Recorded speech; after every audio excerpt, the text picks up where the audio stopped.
Good afternoon everyone and welcome back. Today on the channel, every self-proclaimed taxi driver's dream, the third generation Prius.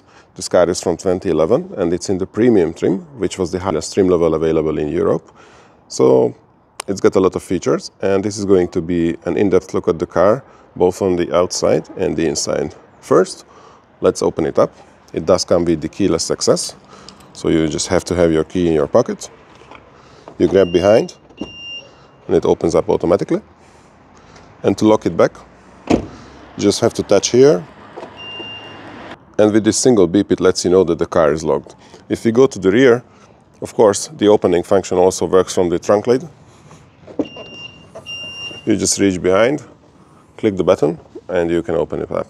The trunk is claimed to have 445 liters of cargo capacity below the retractable cover, but I guess it was calculated in a way that the volume below the floor was also added, because the trunk itself is a bit on the flatter side. Nevertheless, it has some clever features. You can lift this up, you can also access a deep well here, and you can also lift up the whole middle part, and it reveals a big box. And on the right side, there is an adjustable strap, so you can strap in maybe a fire extinguisher or something like that. And it has a light that can be switched off manually if you want it.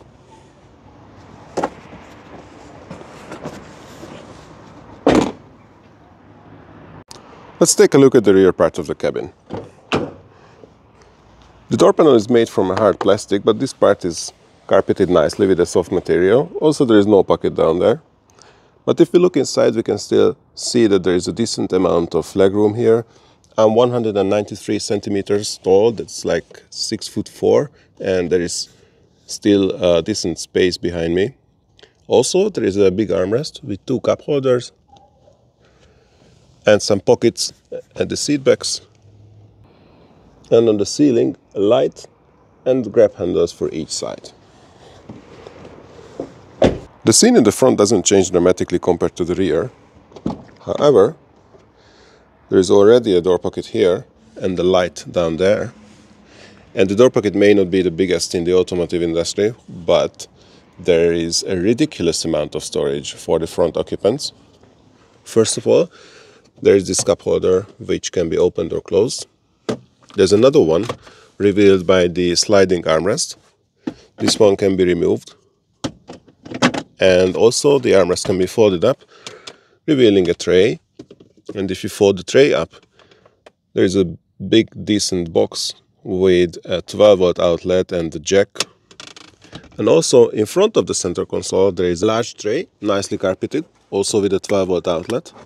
And two glove boxes, one down here, which is quite the standard, and there is another one above that.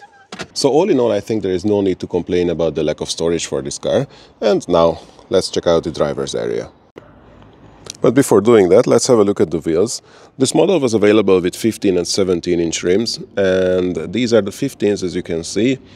And it's actually the factory wheel, but the owner, my friend, decided to paint it black, so that's why he didn't put the wheel caps on. Interestingly, as I mentioned, the car is in the premium trim, which was the most expensive at the time. And it got 15-inch wheels as standard, and the second most expensive trim got the 17s as a standard equipment, which is not the way manufacturers do it, but this was the way with the Prius. And now let's check out the front. The driver's seat also got some extra adjustment options compared to the passenger side. There is an electric lumbar support, and also there is a height adjustment. Now let's hop in and start it up. In order to do that, you have to click the power button, which is located here, and you have to have your foot on the brake. And now it starts up, saying welcome to Prius, and the car is now ready to go. We can continue with the instrument panel. On the left side there is the fuel gauge. The big one is a speedo, of course, and to the right of that there is the instantaneous consumption meter, which is displaying only up to 10 liters per 100 kilometers, so if you step on it, it's always going to be 10. To the right of that we can see the gear indicator, which is now in drive, but with a click of a button we can return it to park. And to the right side, the bigger portion of the screen is the trip computer basically, Now it's in the energy monitor screen, so if we put it back in drive, it will show which system is powering the car. Now it's the battery through the electric motors, but it can also be both the combination of the engine and the motor, or just the engine, and the engine may also recharge the battery. Besides the energy monitor, there are other options to choose from with the buttons of the steering wheel, with the display button, and it's actually quite nice because if you just touch it, it will illuminate here without selecting anything, and if you click it, then it will select the different screens on the right side. It can be either the last 5 minutes of consumption, the trip A or trip B, the position of the seat belts, and the settings. It's also possible from the steering wheel to turn on or off the recirculation for the climate control, as well as to change the temperature by these two buttons, and it does it by half a centigrade increments.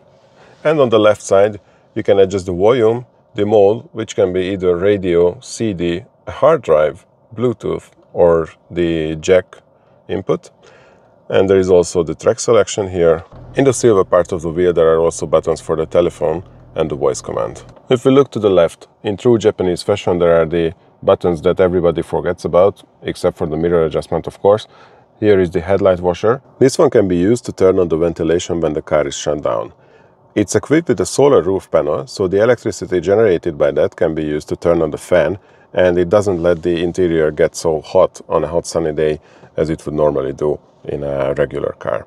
On the left there are the window switches labeled All Auto, and this means up and down for all 4 windows.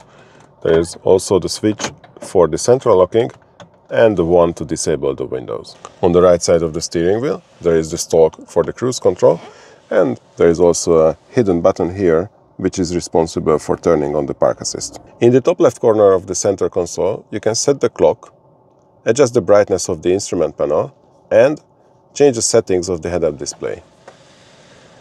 It is displayed in green in front of you, and if you want, you can put the information of the navigation on that and also change its position and the brightness.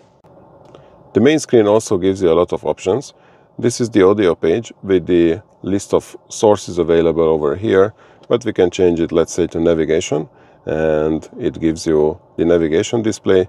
There is also the setup and display menu. You can turn the screen off completely if you want and turn it back on with the push of any of these buttons. Below the main screen there is the climate control.